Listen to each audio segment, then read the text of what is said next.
The one and only purpose for my YouTube channel and now a podcast is to have my ideas criticized. I started a long time ago emailing prominent scientists, hoping to get a response. None came.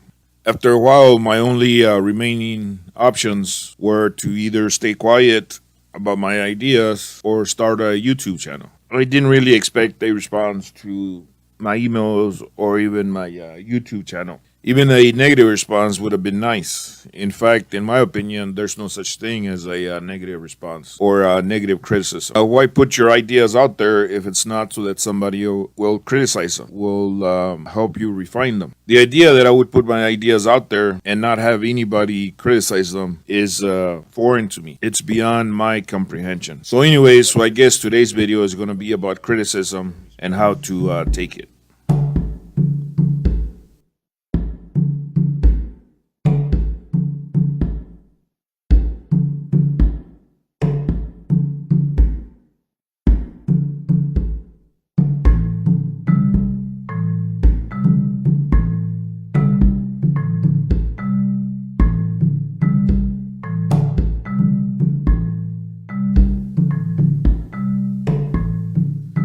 On one of my YouTube videos, somebody commented something to the effect, you sure are stupid. And my reply was, please be more specific. The idea that I don't already know that I'm stupid or that I would be insulted that somebody notices my stupidity is beyond me. I know I'm stupid. The reason I'm putting my ideas out there is so that somebody will help me minimize my stupidity. The idea that everybody is not stupid is ridiculous to me. Some people out there may not know that they're stupid, but pretty much everybody out there, from professors to students to the laymen, in some form, in some way, they are literally stupid. In fact, the only real kind of stupidity that I would like to avoid, or that everybody should try to avoid, is the stupidity where they don't know that they're stupid. I know the word stupid might come across as harsh, but it shouldn't. At least in my opinion, it shouldn't. It should be a common, recognized human trait. In fact, I think to be human is to be stupid, to be ignorant, to be egotistical, to be pretty much any flaw, any characteristic flaw that we know pretty much everybody has it. It's the only real difference is that it's more noticeable in some. So the idea that I would talk and no one should reply or criticize my ideas is, at least to me, almost the same as if I talk to a mirror, isolated behind a wall from human ears. Why talk if it's not so that others can hear you and criticize you? If what I really want is to know that if my ideas are good or maybe even right, I can't possibly come to that conclusion on my own. I know that my real estate up here is limited, and the only solution to my limitations is to involve other people, to have other people criticize. So the idea that criticism is a negative is beyond me. I do not understand it. I don't know why people are sensitive to it. And there's some aspects of criticism that might come across as negative, like when criticism is not constructive criticism. It's criticism that you can't really apply to better your idea or even yourself. Criticism or advice, at least from my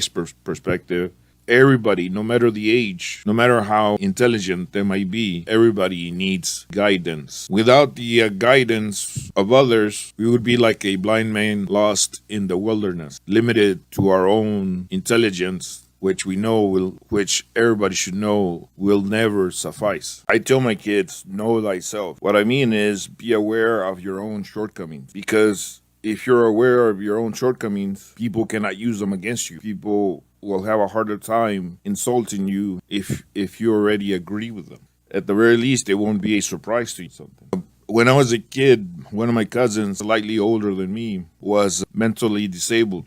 And the adults would whisper to me so that he would not hear us, that he was special. And it occurred to me that probably he did not know that he was special, that everybody had kept it from him. So he was going through life thinking that he was normal. So I deduced from that it's good to be criticized, that it's good not to be treated with kid gloves, because at the very least you know that you're not special, that you're not mentally disabled. So not being criticized can actually be a negative. It should not be taken as a compliment. It could be that they just perceive you as that you can't handle criticism, or even if you could handle the criticism, that you cannot self-improve. So what I mean is, criticism pretty much in all instances should be taken as a positive. Even when somebody is criticizing you in a vicious way, you should give it the right amount of weight. That person's opinion should still take it as a positive, take it as something they should consider. Give it the appropriate weight, but you should still consider it.